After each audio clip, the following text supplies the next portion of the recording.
buen día República Oriental del Uruguay, buen día y congestionado día, ¿no? En el puerto de Montevideo y congestionado día en varios aspectos de la República. Interpelación al ministro Luis Alberto Heber ayer, argumenta la bancada del Frente Amplio que bueno, que tendría que renunciar, parece una jugada bastante obvia, cada vez que esta gente hace una interpelación que realmente está abusando, ¿no? Que abusa de la interpelación. Bueno, precisamente, perdón, voy a bajar el micrófono. Esa interpelación siempre va a tener como un resultado previsible, de acuerdo a la opinión de la bancada frente amplista, porque el resultado no se da, el resultado previsible para ellos es la remoción del ministro. Es realmente increíble lo que se está viendo en el Uruguay desde el punto de vista de la institucionalidad democrática republicana en el sistema político, y yo considero que en una parte del sistema político, porque todas estas prácticas malsanas, bueno, derivan en esto, generan este tipo de rispideces políticas, de agotamiento de la actividad política en determinadas instancias que se repiten, interpelaciones. Las interpelaciones del Frente Amplio, según un estudio que publica Diario El País, que fue publicado en el día de ayer, tienen un récord en la historia del Uruguay desde el año 1985 al año 2015. Las interpelaciones promediaban una cada 87 días. Y hoy por hoy tenemos interpelaciones de una cada 54 días. Es decir, en menos de 2 meses ocurre una interpelación. En cada 54 días, una interpelación. Cada 54 días, una interpelación. Evidentemente es una práctica sistemática que está abordando esa práctica sistemática un recurso político más que un interés político en llevar adelante el contralor natural que debe llevar el Poder Legislativo respecto a actividades que se desarrollan en las empresas nacionales, empresas públicas, estatales, y también dentro del Poder Ejecutivo en sí, de la Administración Central.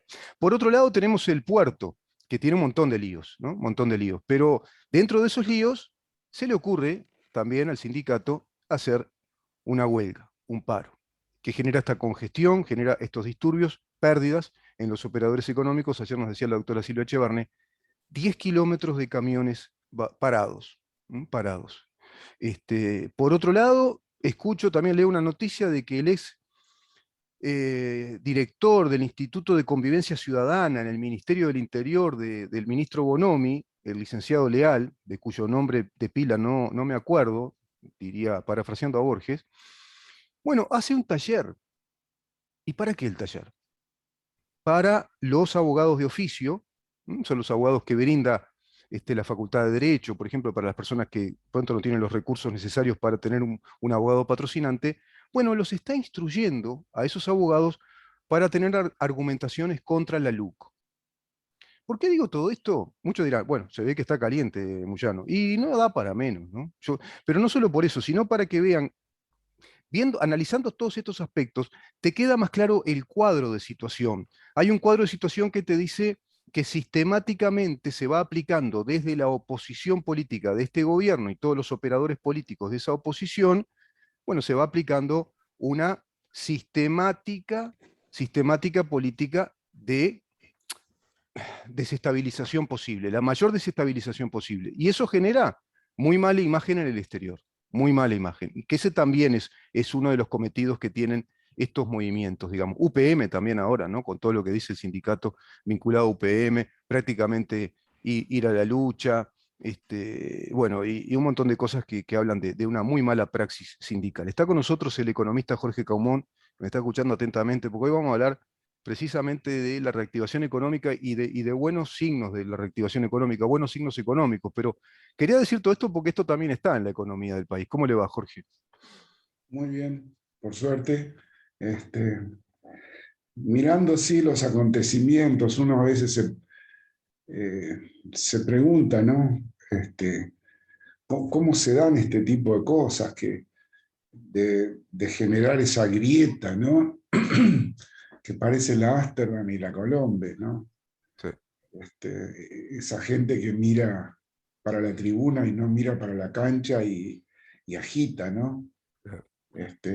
Pero ayer si no me equivoco, ayer hubo una encuesta que dio menor desaprobación y mayor aprobación para la gestión presidencial, ¿no? La tengo por acá, sí. Es una encuesta que Entonces, dio Botinelli. ¿Mm?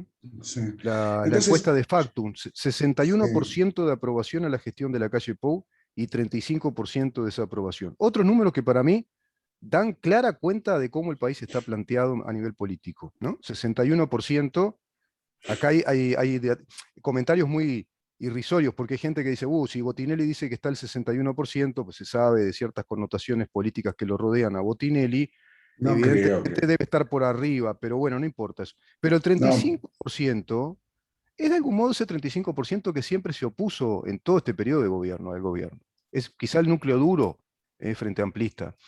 Hay un 35% que se calcula que es un núcleo militante, duro, que no va a mover su opinión. sí, sí, sí, pero bueno, es lo que hay que vivir con eso y hay que responder con buenas medidas, y con crecimiento económico, y eso más tarde o más temprano, si eso ocurriese, Mm, como pinta para los próximos, para este trimestre y el que sigue, después del ujú. muy buen trimestre segundo de este año, si eso pasa, lo más probable es que algunas personas vean la realidad cuál es, ¿no?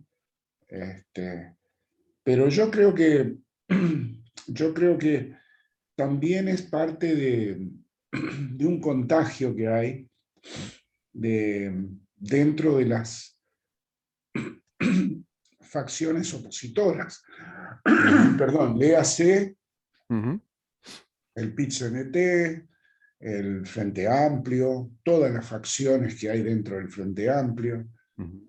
porque yo no soy analista político, pero veo que salta un grupo y después salta el otro grupo para no perder pie, ¿verdad? Entonces, Claro, claro. entonces yo no... Ahora, ¿Sabe qué hay detrás, digo, Jorge? También había una mecha que encender y la pudieron encender. Precisaban de un combustible, la junta de firmas para ir contra la LUC. Como esa junta de firmas parece que prácticamente es un hecho que se van a dar el porcentaje que requiere la Constitución y se va a aprobar la vía del referéndum, bueno, entonces ahí están todos los gremios vinculados al PCNT encolumnados en una misma práctica política. Este comentario lo digo yo, corre por mi cuenta, envalentonados ya con el combustible y el motor muy encendido por el tema luz, que ahí está el trasfondo de estas prácticas sistemáticas, que ahí está el gran aspecto desestabilizador del gobierno. Yo voy a esto, como usted bien decía, hay buenos datos económicos, buenos datos. El tercer trimestre de este año supera abiertamente al tercer trimestre del año anterior. Hay una reactivación el económica, se segundo, dice, al el segundo, segundo. Los del datos reales, 11,3%. ¿cuánto? Sí, sí, sí, sí, Sí. exactamente. Sí, sí. También veo por acá que el Ministerio de Ganadería se va a integrar a un estudio de prefactibilidad del TLC con China. Es decir, hay muchos movimientos económicos que se están dando desde el gobierno. Ujú. Pero uno se pregunta, ¿y podrá funcionar bien igual todo esto si se hacen las cosas muy bien desde el punto de vista de la gran política económica, bueno, de un buen concierto internacional que el presidente lo va logrando? Si tenemos el país atravesado por un sindicalismo tan fervorosamente opositor, por no decir otra cosa. Bueno, eso lo dirá la realidad. Sí, Uno no puede aventurar a decir qué va a pasar con eso, ¿no? ujú, Pero claramente, si nosotros miramos cuáles son los factores que determinan la situación económica, macroeconómica de un país, ujú, observaremos que lo de afuera, lo que ocurre afuera, lo que ocurre en la región, y desde el punto de vista político, lo que ocurre adentro, además de la propia política macroeconómica que se lleve adelante y ahora el factor exógeno ese de la pandemia que todavía está jugando, mm, tendríamos que decir, bueno, sí, la parte política y social juega, ¿no? Me refiero juegas, a los sindicatos, a sí. los sindicatos empresariales y a los sindicatos laborales, ¿verdad? No solamente Mm, por el lado laboral. Este, yo cuando veo las cifras que publicó el Banco Central Mm, respecto a, por ejemplo, cómo evolucionó el gasto público, el consumo público, el ujú. gasto público, Sí, sí. que es uno de los, en el segundo trimestre del año, vemos que es aproximadamente, lo voy a leer porque no lo tengo claro, pero Ujú. es 14, a ver, 10, a ver, perdón, porque no, son números tan grandes que uno no, es, es 17% mayor al de un año atrás, es decir, al del mismo trimestre del año pasado. 17% 17% más en de el consumo. tercer trimestre de este año, en el Ujú. segundo trimestre de este año Segundo respecto trimestre. al segundo trimestre. Entonces uno ve ese tipo de cosas y dice, pero entonces hay un esfuerzo fiscal relativamente importante, ¿verdad? Porque Claro. si el gasto público crece en esa medida, Ujú. este, pero eso no se dice, no. Claro. Nadie lo da a conocer, simplemente aparece un número que para llegar a ese número hay que entrar al Banco Central, hacer una pila de pisadas en los datos, pisadas en Claro. el sentido de ir de un lado a otro hasta que uno llega a cuál es la demanda agregada del segundo trimestre del año respecto a la del año anterior. Y Mm, no te lo dice así tampoco, te da un índice, entonces vos tenés que calcularlo todavía arriba. ujú. Entonces, ¿quién va a mirar eso? Se Claro, dijo, claro, claro. se dijo en algún momento, ni siquiera por la parte opositora ni por la parte que está en la administración de gobierno. Entonces, uno dice, qué discusiones que hay, ¿no? Tan al cohete, como diría. Sí, sí, sí, es Discusiones que es así. Son 17. discusiones marginales. Yo veo que hay una ¿No? política que no es la política real, es la política de la carterización, de la política corporativista, la política más bien al servicio de determinados intereses creados en el manto de una ideología. Y por otro lado, la política real, lo que usted está Sí, planteando ahora, los datos reales de la economía. Bueno, ¿por qué se están dando esta reactivación económica? ¿Por qué estos números mejoran y mejoran mucho? Bueno, eso es lo que hay que analizar. Y como usted bien dice, no hay una comunicación clara al respecto. Quizá esté un poco en el debe ahí la cartera ministerial de trazar una línea de comunicación y más franca, más clara con la población, no tan tecnicista de pronto, sí, y sí. traducir todo esto. Ojo que hay cosas que juegan en contra también de una reactivación relativamente mayor, ¿no? Ujú, Como por ejemplo, hay un problema de tipo de cambio significativo.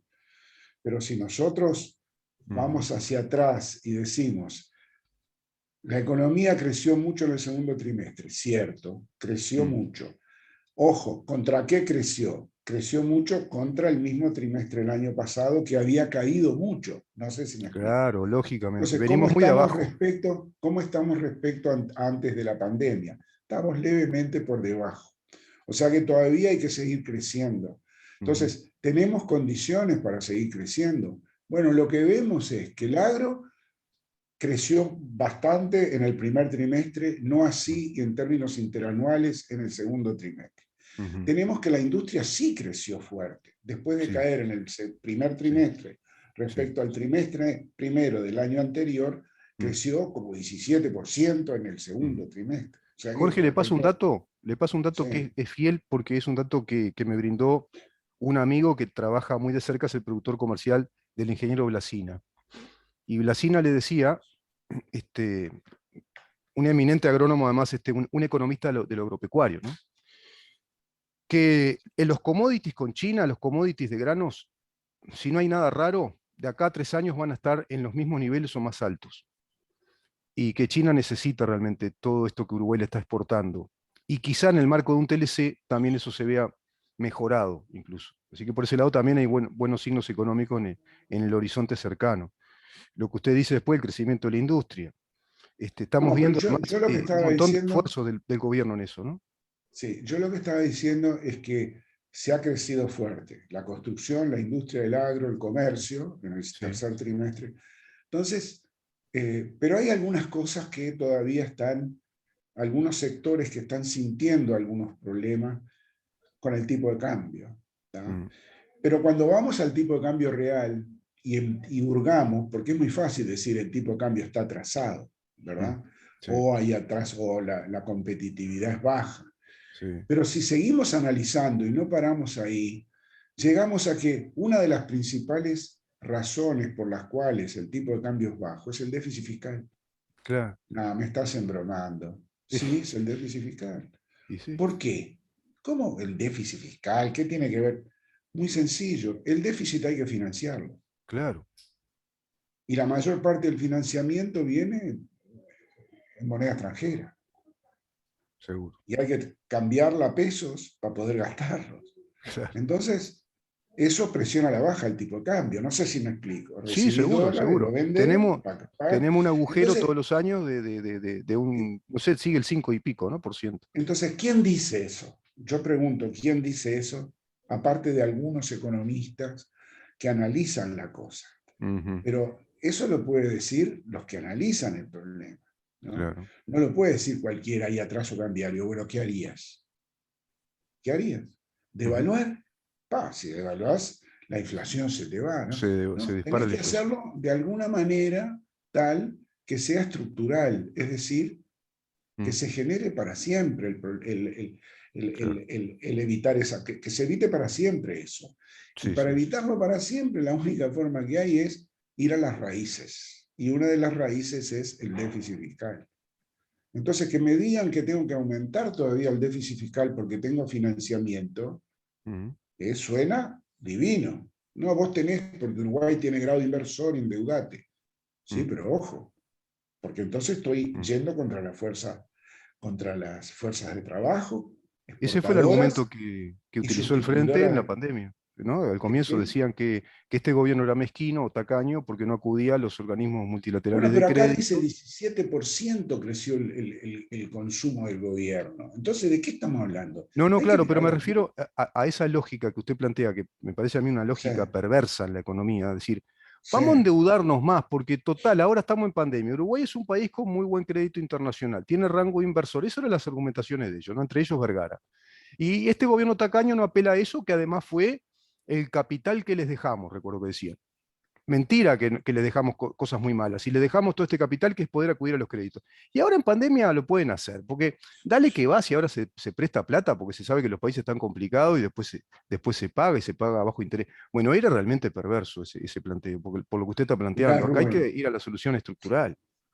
claro. Yo lo que voy a decir es, como siempre, lo que digo yo es amargo, ¿no? Amargo en el sentido de que soy liberal, etcétera, todo ese tipo de cosas que te Lo que es dicen, mala ¿viste? palabra, lo que es mala palabra. Sí. Pero yo, por naturaleza, soy así que me importa Claro. 3K, Mm, ¿no? Entonces, yo tenía un profesor, y siempre lo menciono, que se llamaba, que es Premio Nobel de Economía, Gary Becker. Y Gary ujú. Becker decía, y no se asusten los que voy a decir, ¿no? La ignorancia es desestabilizadora. Y sí, Y en muchos casos, hoy día, respecto a la LUC, se está hablando a la ignorancia. claro, Es decir, no trato de ignorantes a la gente que recibe y que vota contra la LUC o lo que sea. por Yo lo supuesto. que digo es que esa gente conoce la LUC, se le puede explicar sin banderas por parte de algún senador y algún diputado y algún ex director presidente del PIT-CNT o todavía presidente, se le puede explicar Ujú, a la gente cabalmente lo que significan los 135 ujú, artículos. claro, claro. Entonces se apela a la desestabilización a través de la ignorancia. Les guste o no les guste lo que yo digo, pero es así. Pero es así, es así, es Desde mi así. punto de vista, es Es así. así. Mire, para Esa ilustrar eso que cuestión, dice, ¿se acuerda la intervención de Díaz Canel en CELAC? Cuando le habla del paquetazo a la calle Pou, hace referencia a uno de los artículos o de los institutos que modifica la LUC, o que crea, no modifica, crea, que es los alquileres para las personas que no tienen la posibilidad de presentar garantías para alquiler. Y abre el mercado de alquileres a que esas personas puedan alquilar una casa, pero con determinadas características muy particulares ese contrato, que el desalojo sea rápido también para no perjudicar al propietario. ¿Mm? Pero en ese sentido la LUC no quita nada, agrega algo a lo que ya, a Claro. lo que ya está. Es decir, no modifica nada. El resto de los alquileres siguen funcionando iguales, todo con las mismas garantías. Y este hombre decía así, esa ley de alquileres, que después no hay garantías para la gente, porque están dando el verso de que después te pegan una patada y te dejan en la calle. Todo mentira lo que usted dice, están apelando a la ignorancia. La gente no tiene por qué saberlo, también coincido con usted, no estoy tratando ignorantes a lo que votaron, pusieron la firma, sino que están generando una ignorancia, la están generando. Nos están explicando que eso es, por ejemplo, un instituto más que al contrario, le posibilita a gente que está en malas condiciones económicas de que si tiene una coyuntura favorable puedan alquilar, nada más que eso. Y así tantas cosas, ¿no?, que van mintiendo. Lo doy Sí, como y ejemplo desde, para confirmar eso, ¿no? sí, sí. Y desde el punto de vista económico, hoy en Estados Unidos, ayer creo que fue, sí, este, estuvieron Yellen y Powell en el Congreso. Ujú. ¿Para qué fueron los dos? Fueron a pedir elevar el límite de los gastos del Tesoro. Es decir, Ujú. hay un límite, ¿no? Claro. Entonces fueron al Congreso a decir, mirá, hemos dado mucha, hemos aflojado mucho la política fiscal, ¿tá? Los mercados reaccionaron pensando que el Congreso no le va a dar nada y por lo tanto ayer las bolsas cayeron, etc. ¿No? Fuerte. Ujú. Que no le va a dar nada, por lo tanto, la gente que estaba recibiendo un subsidio mensual y cosas por el estilo, no va a poder consumir tanto. Todavía no se sabe cuál fue la decisión. El 18 de octubre se va a saber, Ujú. antes del 18 de octubre, si se va a mantener, si se le va a elevar el límite de gasto a la tesorería o no. Ujú. Acá en la LUC está el tema de ponerle un límite al déficit fiscal, ¿no? Exacto, exacto. Bueno, eso se quiere, digamos, levantar. Leo, claro. O sea, se quiere, no puede ser. Es decir, eso está mal, se Ujú. dice. Ujú. Pero es lo lógico. Es decir, acá no hay un comportamiento. ¿Qué habría pasado hoy con el gasto público si hubiera habido esa libertad que se propagaba o propalaba, no sé cómo se dice, Sí, en el momento de la pandemia? Entonces, uno lo que quiere decir es, loco, tenés que dentro de las posibilidades y de los escenarios y todo lo demás, tenés que ir también a ciertos límites, claro, ¿no? ¿Ah? claro. Porque si yo leo que subió 17,4% el gasto público en el segundo trimestre de este año contra el segundo trimestre del año pasado, cuando ya era un gasto tremendo, entonces pará, loco, pará. Sí, sí, sí, sí. Ahora, nadie lo sabe. Sí, Ese es el tema. esos datos no se los está dando con No se más lo está. sistemática difusión, porque si esto Claro. se lo hiciera más sistemático, Jorge, en la gente se empieza a generar el efecto de culturizarse, naturalizan estas cosas, Sí, sí. pero ¿sabe que la gente está tan alejada de esto como de la teoría cuántica de los últimos científicos en Japón que vi ayer, que están planteando fórmulas matemáticas que dan verosimilitud a la teoría de que el universo parece ser un holograma creado, bidimensional y tridimensional? Entonces, es tan alejado hablar del gasto público, de un déficit fiscal que puede presionar a una inflación y que genera déficit cambiario. Y atraso cambiario, sí. Atraso cambiario, claro. Así dije, me quedé con el déficit fiscal. Bueno, está bien. Pero ahora se nos va el tiempo. La inversión ha crecido fuerte, las exportaciones también, Ujú. de origen agrícola fundamentalmente, agropecuario, Claro.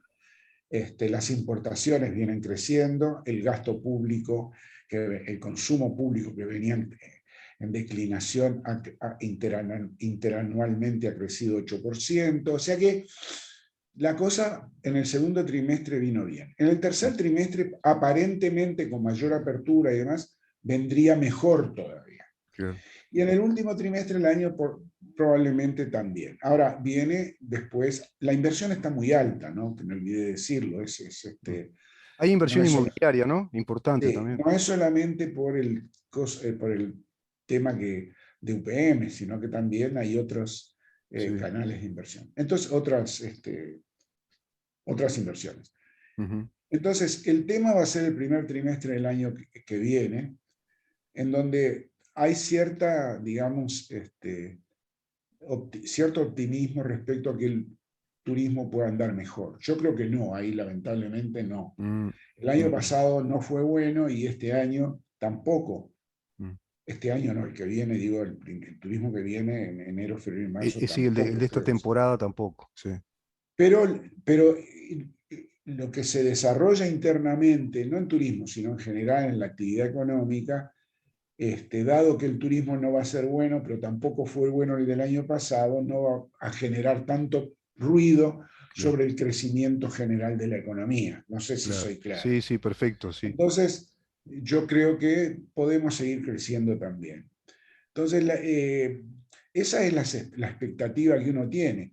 Jorge, Ahora, ¿se puede plantear que el segundo trimestre del año que viene sea un momento bisagra de la economía para este gobierno? que empieza a caer después de No, subir que o que... empiece a ser ahí ver cuánto repuntó la economía, en qué niveles económicos está el país en ese segundo Sí. trimestre del año que viene, tomando en Hoy cuenta lo que al que... gobierno ya le va quedando menos tiempo, ¿no? ¿Desde qué punto de vista hablamos? ¿Económico o político? Y de las dos Porque yo cosas, yo creo político que, no sé, no, pero yo creo que económico yo sí, diría sí, que ya empezó ese ya momento empezó. bisagra. Ah, Lo ya que pasa empezó. es que la bisagra estaba muy, pero muy oxidada. Mm, Entonces va abriendo de a poco. No sé si soy claro. claro. Sí, claro, claro, Ahora, claro. la pregunta es, en el segundo trimestre del año que viene, ¿le va a quedar todavía espacio para seguir abriendo a la bisagra o no? Ah, eso, esa es la pregunta. Y yo Claro. creo que sí, que le va a Sí, quedar. bien, Le va a bien, quedar. bien. Macroeconómicamente hablando, desde el punto de vista macroeconómico, nosotros no podemos ir muy lejos. Macroeconomía es corto plazo. Ujú, ¿Tá? Es ujú. corto plazo. Tenemos que hablar, no podemos suponer, hay tantas variables que juegan, ¿no? Por Y ahí ejemplo, usted manejó aspectos estructurales que sería interesante analizar, ¿no? Estructuralmente el país, cómo se va instalando un nuevo bueno, país en lo estructural. estructuralmente son los cambios que toman tiempo Claro, en llegar, ¿no? Por claro. ejemplo, cuando uno habla de tratado de libre comercio, mayor flexibilidad comercial, baja de aranceles, eso genera cambios estructurales, Exacto, cambios en el mediano y largo plazo. claro, ¿Tá? claro. Puede generar cambios en el corto plazo, pero los La regla fiscal verdaderos también, ¿no? cambios, Como una disciplina, la regla fiscal también como una disciplina financiera del Estado establecida. sí, bueno, la regla fiscal es Genera macroeconómicamente es para todos los años, ¿no? Eso es por lo que eso, genera critican. un marco jurídico estructural, La regla fiscal es lo que se critica en la LUC, que yo ¿sí? mencionaba hace un ratito, ¿no? Sí, que sería Es decir, interesante ¿cómo hablar un vamos a ir poco en otro. contra eso? ¿Cómo vamos Ujú, a ir contra eso si cualquier gobierno no tiene, digamos, responsabilidad en el exacto, gasto? Me exacto. refiero a cualquiera, pero obviamente si voy para atrás encuentro el caso de los 15 años, perdón, de los últimos 10 años del Ujú, gobierno del Frente Amplio, con una Astori generando sí, sí. presiones impositivas de toda naturaleza para sofocar un gasto que nunca lo pudo sofocar, No lo sino pudo que lo sofocar, ¿no? aumentó, y Mm, que es un gasto al cohete porque nunca generó una raíz para que a partir de ahí ese gasto provocara las self, ¿cómo es? La continuidad propia de a quienes se ayudaban. No claro. sé si soy claro. Perfecto, sí, sí. Que ese gasto Pero hubiera la estado pandemia nos vinculado encontramos a que, cambios estructurales en el país. sí, decime una cosa, pero este loco le diste hasta ahora y ahora también le tenés que seguir dando. Claro. O sea que no generó él, lo que yo digo, obviamente alguien va a decir, pero mira, a este loco le falta corazón. Y sí, me Mm. falta, me falta. Y Pero es pero lo que así, pasa la es que la economía es economía, así. sí, claro, no se puede inventar en economía. Y si vos querés seguir pagando impuestos como se pagan Claro, actualmente, claro, claro. las empresas, por ejemplo, que Sí. pagan impuestos a la renta por la eliminación del impuesto, del ajuste por inflación, Mm, no del 25, del 40, del 40 y pico por claro. ciento, Bueno, solamente claro, claro. en Jorge, ¿sabe qué eso Uruguay. que dice? Ayer vi un ejemplo, hay un ejemplo claro en la historia. Las políticas de Roosevelt. A un montón de empresarios los mató. Con el New Deal los mató. ¿Y cómo los mataba? A DuPont, por ejemplo, quedó destrozado, Ford, y empezó con una escala impositiva, impuesto al patrimonio. era un impuesto confiscatorio que les empezó a liquidar una base patrimonial importante y bajaron la escala de producción. Y bueno, La y eso inversión. acá se habla como impuesto al índice CONEAT, impuesto al patrimonio, y todo eso es regresivo, ¿no? En economía no es bueno, no, Sí, no, sí. no. No, hoy por hoy, una cosa que tiene que corregir el gobierno sí es que la mayor inversión que se da en Uruguay es a través de la COMAP, ¿no? Es decir, o a través de exoneraciones que van más allá de las de la COMAP. La Ujú, COMAP es la Comisión de Aplicación, es decir, ujú, se invierte cuando hay exoneración de impuestos. Ahora, claro, si desaparece la exoneración de impuestos, ¿qué pasa con la inversión? ujú, ujú, ¿No? Es sí, decir, hay empresas que invierten en cosas muy importantes, pero hay otras que invierten en un baño, claro, ¿no? seguro. Una estación de servicio en un baño, pará, loco. ¿Y Sí, seguro. Hay quién que paga? No racionalizar pagas eso. impuesto por eso y quién paga y quién ¿Y quién financia lo las. paga? Claro, claro, Entonces, claro. tiene que haber excedentes generados, ¿ah? Que se puedan invertir, Bien. pero no porque no paguen impuestos, sino porque se generaron naturalmente a pesar de la estructura impositiva. ¿Qué hay que cambiar? La estructura impositiva. Exacto, exacto. Jorge, muchísimas gracias, ¿eh? Ok, Nos vemos el próximo miércoles, si le parece bien. Y bueno. una buena jornada. Interesante charla hoy, ¿eh? Interesante. Sí, Me quedé con lo de la disciplina fiscal. Sería interesante también entrar a ese tema, ¿no? Lo que conlleva, las consecuencias que conlleva una disciplina fiscal para la economía. Gracias, Jorge. bueno, nos vemos. El economista Saludos. Jorge Caumón, hablando como lo hace todos los miércoles de economía, de macroeconomía, la economía del país, la situación económica del mundo. Hay que saber de esto, ¿no? Hay que saber un poquito de economía, intentar entender un poco de qué se trata, porque acá está realmente el corazón del devenir del país y del devenir del accionar político de cualquier gobierno, la economía. Vamos a una pausa. Maxi Pérez en controles, bueno, llevando adelante esta calidad de sonido y de imagen. Estamos en Facebook, en donde estamos. Estamos también por la 11:30 AM, CX30 Radio Nacional, radionacional.com.uy. Vamos a una pausa y ya volvemos porque vamos a conversar con un integrante del Instituto Nacional de Investigación Agropecuaria, el doctor Chiapesoni. Vamos a hablar también de economía, pero economía agropecuaria vinculada a las carnes y a las lanas. Quédate ahí.